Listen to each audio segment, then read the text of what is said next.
موضوع نماز کے ارکان، اس کے واجبات اور سنتیں۔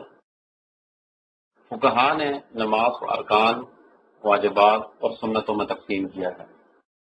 نماز کے ارکان: نیت، فرض نماز میں قدرت کے ساتھ کھڑا ہونا، احرام کی تکبیر، فاتحہ کی قرأت، رکوع میں اعتدال کرنا، 7 اعضاء پر سجدہ کرنا، دونوں سجدوں کے درمیان بیٹھنا، آخری تشہد کے لیے بیٹھنا، آخری تشہد کے لیے قرأت کرنا، آخری تشہد میں آپ صلی اللہ علیہ وسلم پر درود بھیجنا، سلام پھیرنا، تمام ارکان میں اطمینان اور سکون، اور ارکان کے درمیان ترتیب۔ اگر نماز کا رکن چھوٹ جائے تو اس کا کیا حکم ہے؟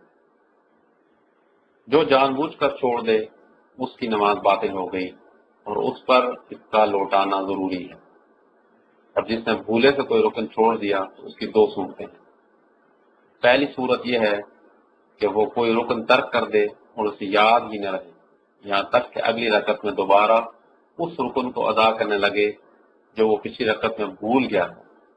یہاں پر اس رکعت کا اعتبار نہیں ہوگا جس میں رکن بھول چکا تھا، اور حالیہ رکعت سابقہ رکعت سے قائم مقام ہوگی اور سجدہ سہو کرے گا۔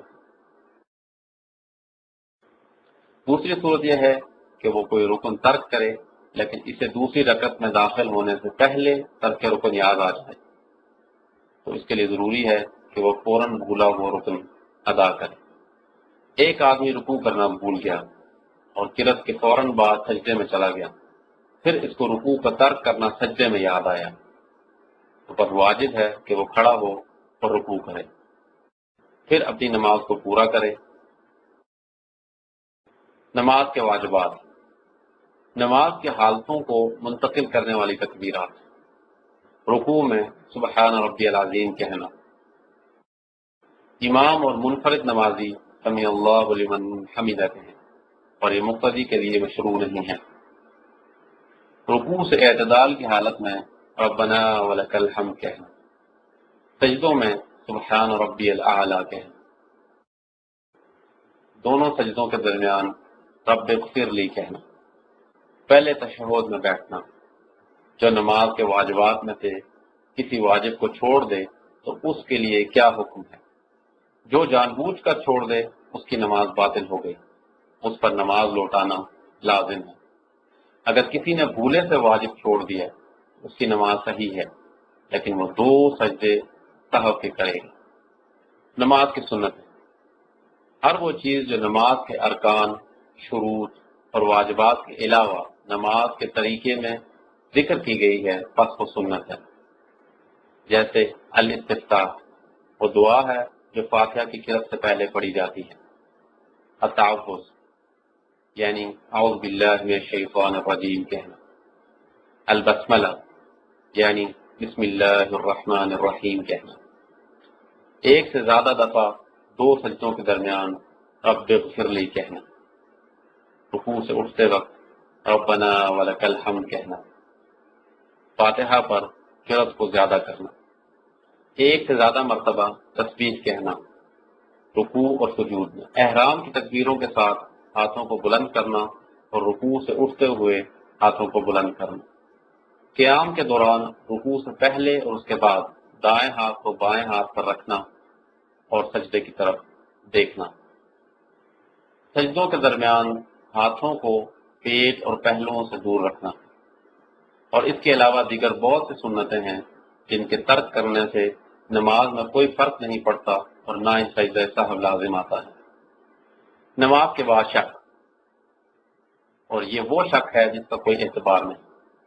تو اس کی مثال یہ ہے کہ ایک آدمی کو فجر کی نماز کے بعد شک ہوا کہ اس نے 2 رکعتیں پڑھی یا 3، اس شک کی طرف توجہ نہ کرے۔ دوران نماز شک کا واقع ہو جانا، اور اس شک کی 2 صورتیں ہیں۔ پہلی صورت یہ ہے کہ دونوں کاموں یا گمانوں میں سے کسی ایک کو ترجیح دے، اور اس صورت میں جو اس کے ہاں راجح ہو اس پر عمل کرے اور سلام کے بعد سجدہ سہو کرے۔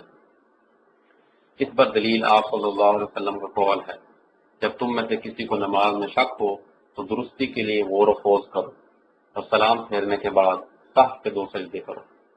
دوسری صورت یہ ہے کہ اس کا گمان دونوں چیزوں پر برابر ہو اور غالب گمان کسی ایک پر بنا ہو، تو اس صورت میں کم پر بنا کرے اور نماز پوری کرنے کے بعد سلام پھیرنے سے پہلے سجدہ سہو کر لے۔ اس کی مثال، ایک آدمی کو ظہر کی نماز میں شک ہوا کہ وہ تیسری رکعت میں ہے یا دوسری میں، اور کسی کو ترجیح نہیں دے سکتا، تو کم پر بنا کرتے ہوئے 2 کا اعتبار کرے اور نماز پوری کرے اور سلام سے پہلے سجدہ سہو کرے۔ اور دلیل اس پر آپ صلی اللہ علیہ وسلم کا قول ہے کہ جب تم میں سے کسی کو شک ہو جائے کہ اس نے کتنی رکعتیں پڑھی، یعنی 3 یا 4، تو شک کو پھینک دے اور یقین پر بنا کرے، پھر سلام سے پہلے 2 سجدے کرے۔ نمازی اپنی نماز میں رکوع یا سجدے کی زیادتی کر دے، اور زیادتی کی 2 صورتیں ہیں۔ پہلی صورت یہ ہے کہ نمازی کو زیادتی نماز کے دوران یاد آ جائے، اس صورت میں اس پر واپس لوٹنا واجب ہے اور اپنی نماز پوری کرے اور سلام پھیرنے کے بعد سجدہ سہو کرے۔ دوسری صورت یہ ہے کہ نمازی کو اگر نماز پوری کرنے کے بعد یاد آ جائے تو اس صورت میں بھی نماز کو پورا کرے اور سلام پھیرنے کے بعد سجدہ سہو کرے۔ اور اس کی دلیل حدیث ابن مسعود ہے۔ ایک دفعہ رسول اللہ صلی اللہ علیہ وسلم نے ظہر کی نماز پڑھاتے ہوئے 5 رکعتیں بڑھائیں، تو آپ صلی اللہ علیہ وسلم سے پوچھا گیا کہ کیا نماز میں زیادتی ہو گئی ہے؟ تو آپ صلی اللہ علیہ وسلم نے فرمایا کیا ہوا؟ تو صحابی نے عرض کیا کہ آپ صلی اللہ علیہ وسلم نے 5 رکعتیں ادا کی۔ آپ صلی اللہ علیہ وسلم نے سلام کے بعد 2 سجدے کیے۔ اگر نمازی سلام پھیرے نماز پوری کرنے سے پہلے اور اس کو کافی دیر کے بعد یاد آیا تو نئے سرے سے نماز پڑھے۔ اگر اس کو تھوڑی دیر کے بعد ہی، جیسے 2 یا 3 منٹ کے بعد یاد آیا، تو وہ اپنی نماز کو پورا کرے اور نماز کے بعد سجدہ سہو کرے۔ مقتدی پر امام کی پیروی کرنا ضروری ہے، اگرچہ وہ امام کے ساتھ غلطی کے واقع ہونے کے بعد ملا ہو۔ اگر نمازی پر 2 صحف جمع ہو جائیں تو ان دونوں میں سے ایک کی جگہ سلام سے پہلے ہے اور دوسرے کی جگہ سلام کے بعد ہے، تو سلام سے پہلے 1 دفعہ سجدہ سہو کرے۔